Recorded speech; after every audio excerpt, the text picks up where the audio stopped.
Buenos días, buenas tardes, buenas noches. Continuamos realizando entrevistas importantes. Estamos en tiempo de elecciones. En pocos días deberemos elegir a la nueva presidenta o presidente en Ecuador. Vamos a conversar esta mañana con el analista jurídico, analista político, el doctor Mauro Andino Espinosa. Buenos días, doctor Mauro Andino. Un gusto saludarle. ¿Cómo se encuentra usted? Muy buenos días, estimado Jacinto. Gracias por la invitación, a las órdenes.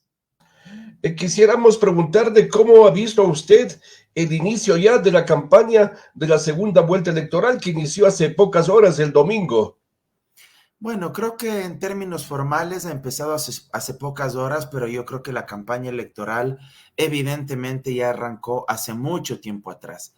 Apenas se conocieron los resultados de quienes pasaban a la segunda vuelta electoral. Me parece que ya los candidatos empezaron a desplegar cada una de sus acciones, empezaron a ejecutar cada una de sus estrategias políticas, reitero, independientemente de que aún formalmente el cronograma o el calendario electoral no lo disponía así. Eso es algo que en la práctica, pues, aunque el Consejo Nacional Electoral quisiera evitar o controlar, es prácticamente imposible de hacerlo porque solo planteemos el hecho de que el auge de las nuevas tecnologías y de las redes sociales no permiten controlar este tipo ya de situaciones. Consecuentemente, la campaña ya se ha venido desarrollando.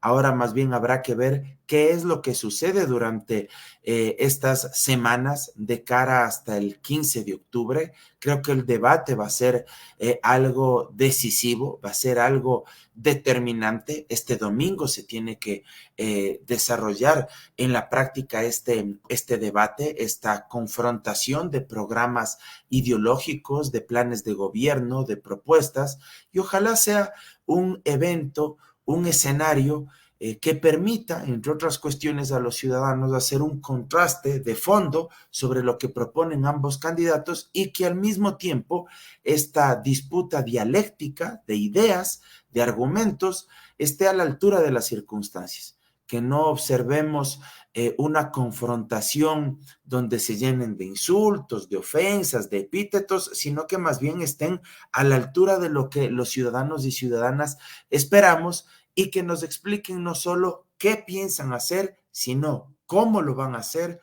con quiénes lo van a hacer, de dónde van a obtener el financiamiento para hacerlo y en cuánto tiempo esperan realizarlo. Mauro, este debate del domingo, sin lugar a dudas, será realmente el que defina quién gana las elecciones. Yo creo que uno no puede ser tajante en el sentido de si es que ese hecho va a ser ya absolutamente determinante, porque en política y en una elección usted pierde o gana, Jacinto, por distintos factores.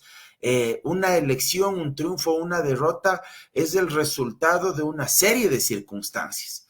Y ese resultado que finalmente se materializa tiene circunstancias o razones que tienen un origen multicausal.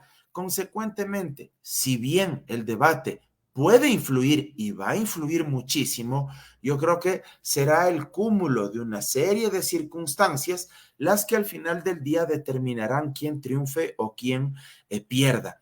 No hay que olvidar además que el debate en esta ocasión ya de cara a la segunda vuelta se lo efectuará faltando 15 días para la elección, a diferencia de lo que sucedió en la primera vuelta, donde el debate se lo realizó faltando apenas 7 días, una semana para el día de la elección. Entonces también el tema de tiempos, de fechas, son condiciones que influyen, sobre todo en un escenario electoral como el ecuatoriano tan volátil.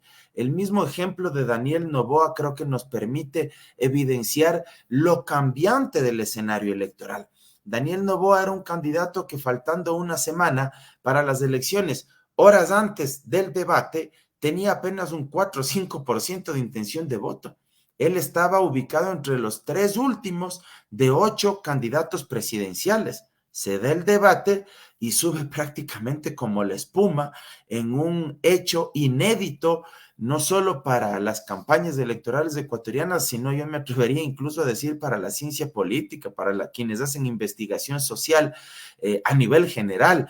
Entonces, si ese escenario se dio en la primera vuelta y observamos que es muy cambiante, que es muy volátil el comportamiento del electorado, creo que de la misma forma deberíamos prever, y así lo dicen también las encuestas, un escenario muy cambiante, no estable, no un voto duro ya definitivo, sino que puede ser moldeable de conformidad a las distintas circunstancias que se vayan dando día a día. Sí, somos muy volátiles o sea, somos muy cambiantes para votar aquí en Ecuador. Como usted dice, en realidad Daniel Noboa no aparecía en las encuestas, nadie le daba opción, estaba entre sexto y el séptimo lugar, pero en ese debate como que respondió o sabía las preguntas, dicen algunos, entonces quedó bien y fue creciendo y llegó a la segunda vuelta.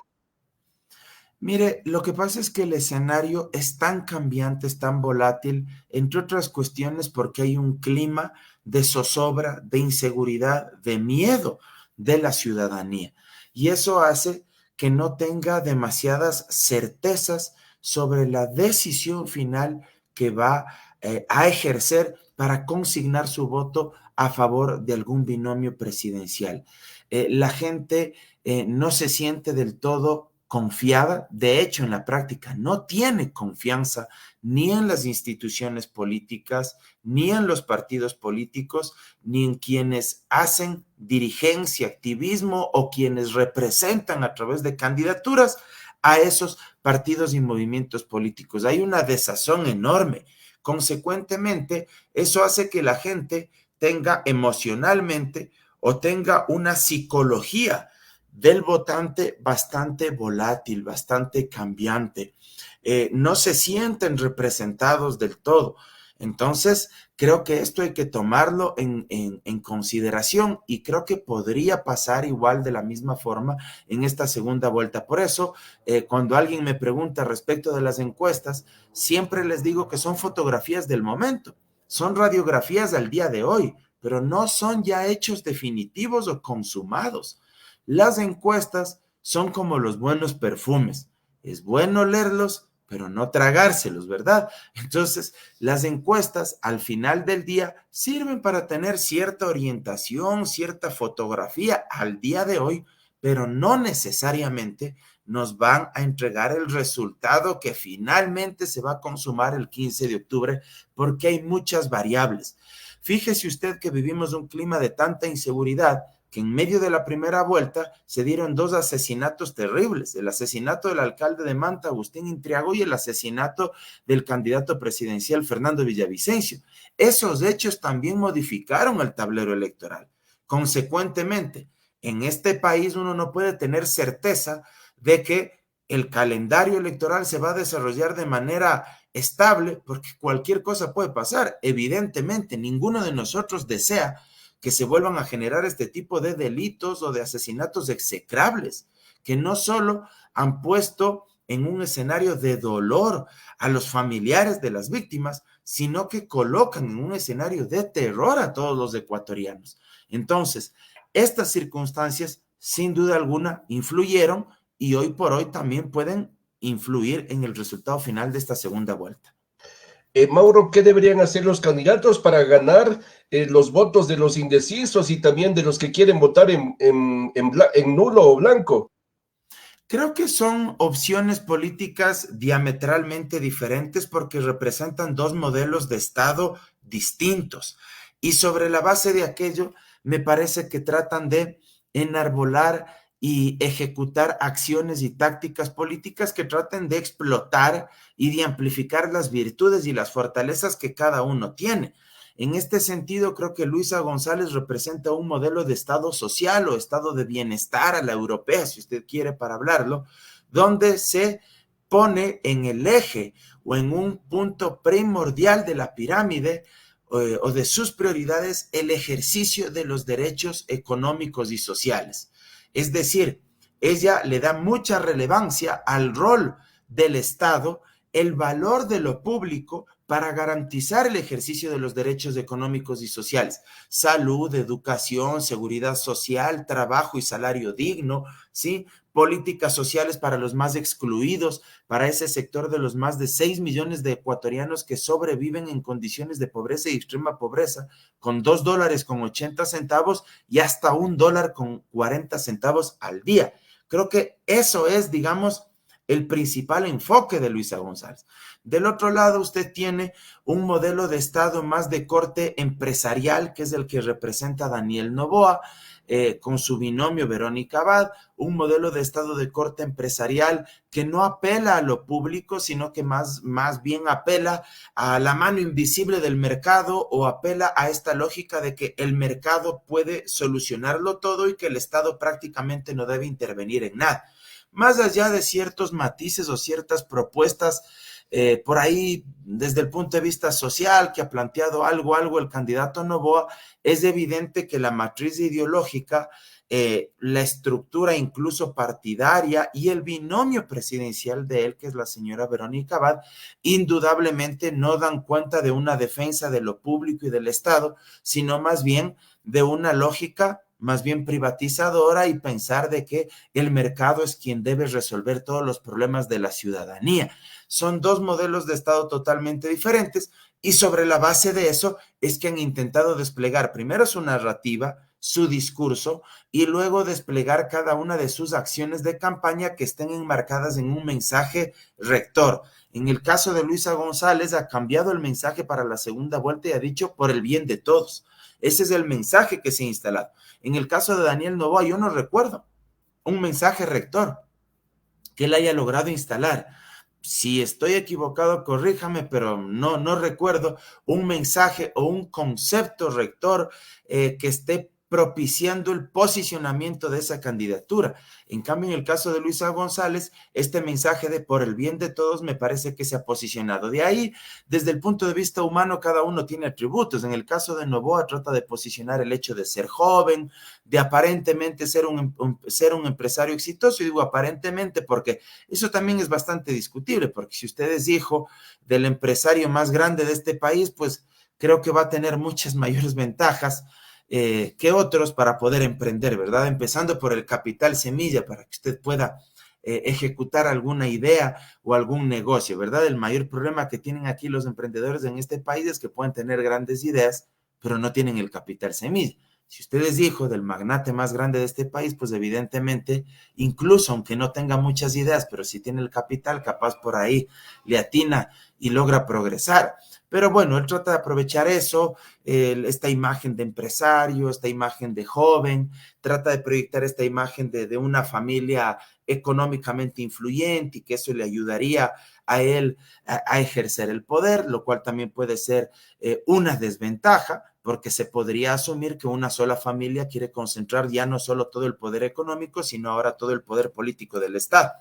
En el caso de Luisa González, trata en cambio de proyectar una imagen de una mujer dinámica, de una mujer carismática, de una mujer incluso diríamos estéticamente atractiva, que eso también influye en una campaña, y de una mujer que trata de proyectar también el tema del equipo, de la experiencia, porque la Revolución Ciudadana ya gobernó, entonces ella varias veces le he escuchado decir, no es el momento de improvisaciones. ¿Cuál es tal vez una de las desventajas? Que la Revolución Ciudadana a veces ha proyectado esta imagen de demasiada confrontación. Por eso hoy vemos una Luisa González mucho más cercana, mucho más afable en su discurso, no confrontativa, sino más bien con un discurso mucho más cercano al ciudadano común, sobre todo a los jóvenes, para tratar de humanizar su imagen, y me parece que hace lo correcto en aras de capitalizar ese voto que no se considera ni correísta ni anticorreísta y que representa un porcentaje importante del electorado. Doctor Mauro Andino, y ahora también con estos mensajes que están proyectando ya en la campaña Luisa González, este eslogan, por el bien de todos, Luisa Presidenta, y que la gente dice bajito, Luisa Presidente, por el bien de todos, busca, y yo creo que con todo conseguir el voto vergonzante, porque hay mucha gente que no dice que va a votar por Luisa González, pero puede votar por ella por el temor de que le digan que es correísta, Mauro. Es muy probable, Jacinto, que eso ocurra, el famoso voto oculto, voto vergonzante, o también la famosa espiral del silencio que se habla mucho en comunicación, cuando la gente se termina por plegar a la mayoría para sentir que le han incorporado en ese círculo social y para no sentirse, por el contrario, rechazado, vilipendiado, excluido, cuestionado. En muchas ocasiones, uno es el relato que se dice en público y otro es ya el accionar que se define en las urnas, con papeleta en mano, porque ahí un hombre, una mujer es igual a un voto. Ahí no hay ninguna diferencia ya con la papeleta en mano. Si tiene dinero, si no tiene dinero, si es de un barrio popular o si es de un barrio residencial, si es obrero, si es empresario. Un ser humano es igual a un voto y ahí todos somos iguales y en esa circunstancia usted probablemente toma la decisión que su conciencia mejor le dicte y muy probablemente ahí algunas personas o muchas personas puedan terminar decantándose por Luisa González en función de varios atributos que la candidata y que el proyecto político y el equipo de la candidata le hayan presentado. Esto puede suceder, veamos qué es lo que ocurre. Por eso yo decía, no hay que creer del todo que las encuestas son el resultado ya definitivo. Las encuestas son una orientación, pero no es que ya las encuestas están sacramentando el resultado final, mucho más cuando todavía tenemos aproximadamente 2 semanas y media de campaña. Mauro, ¿son carismáticos Luisa González y Daniel Noboa los finalistas de esta elección? Mire, yo creo que hay que matizar la campaña y hay un parteaguas. Yo creo que en el caso de Noboa, uno fue el Noboa post debate en la primera vuelta y durante esa semana previa a la elección de la primera vuelta y otro ya es el Noboa de la segunda vuelta. ¿Y a qué me refiero? El Noboa del debate y del post debate es un Noboa que crece exponencialmente porque hay que reconocer que tuvo respuestas bastante consistentes, articuladas. No voy a decir que fue brillante en el debate, pero podríamos decir que fue al que mejor imagen, mejores sensaciones proyectó en ese debate de primera vuelta.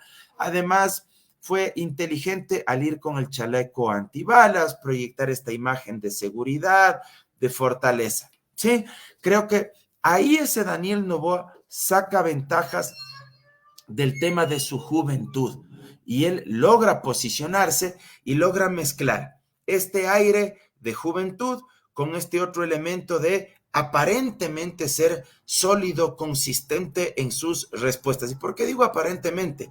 Porque ya luego de la primera vuelta, él se empieza a exponer a una verdadera campaña política. ¿Y por qué digo una verdadera campaña política?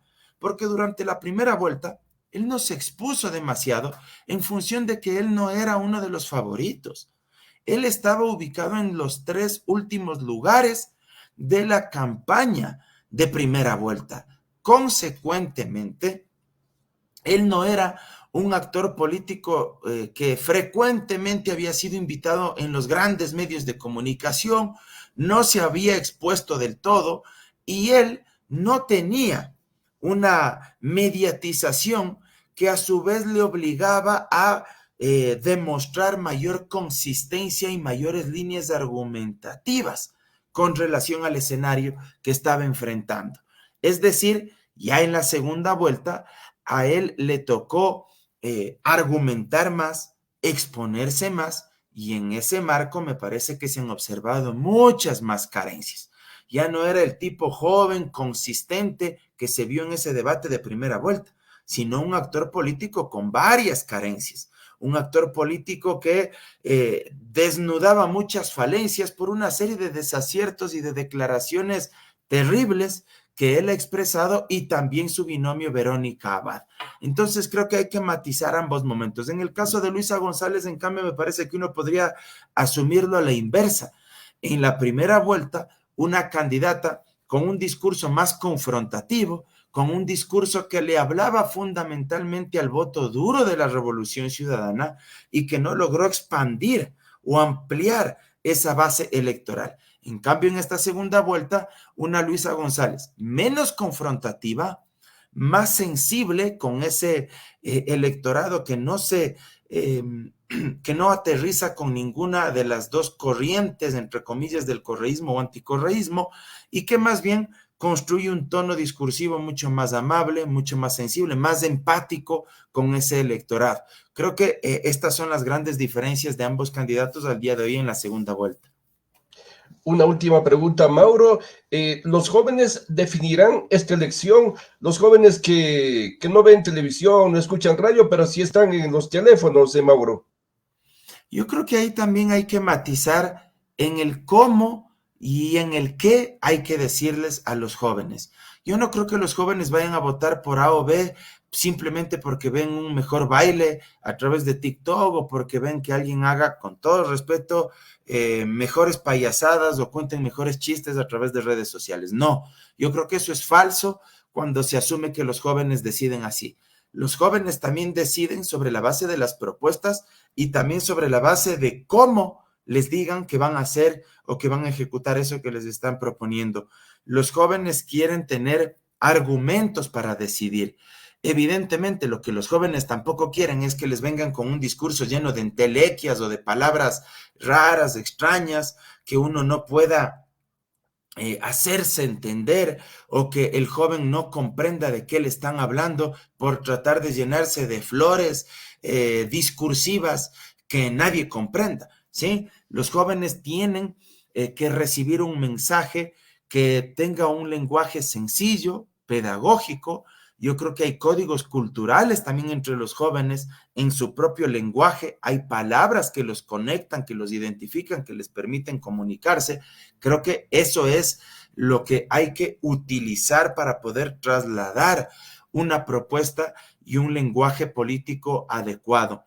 Creo que ellos están también preocupados por varios temas importantes: la generación de empleo, pero un empleo digno, un trabajo y un salario adecuado, no un trabajo y un salario de precariedad, de explotación, sino que evidentemente necesitan también condiciones de dignidad. Están preocupados por el acceso a la universidad pública para poder estudiar la carrera que a ellos más les interesa. Son cuestiones que al día de hoy les importa mucho, así como el tema de la inseguridad ciudadana y de la alta tasa de criminalidad. Estas nuevas causas, el ecologismo, el ambientalismo, el animalismo, son causas que a ellos les interpelan y les movilizan. Ojalá los candidatos tengan la claridad suficiente para poder trasladar estas propuestas del día del debate, porque sin duda hay aproximadamente algo más de 4 millones de electores que son jóvenes, que tienen entre 18 y 35 años de edad, que forman parte del padrón electoral y que serán definitivos también en el resultado del próximo 15 de octubre. Vamos a las urnas del 15 de octubre con una elección que prácticamente tiene un resultado incierto hasta el momento, Mauro.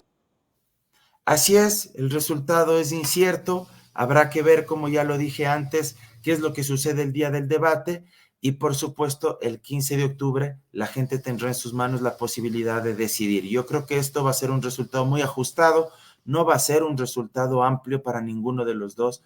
Yo creo que va a existir una brecha muy, muy corta y creo que tendremos que esperar hasta ese domingo 15 de octubre para saber ya en firme qué resultado se materializa a través de la voluntad soberana del pueblo ecuatoriano. Buenos días, este día hemos conversado con el doctor Mauro Andino, analista jurídico, analista político. Doctor Andino, muchas gracias por su tiempo y por la entrevista. Muchas gracias a usted, Jacinto, y siempre a las órdenes. Abrazo enorme para toda su audiencia. Buenos días, pronto volveremos con más entrevistas.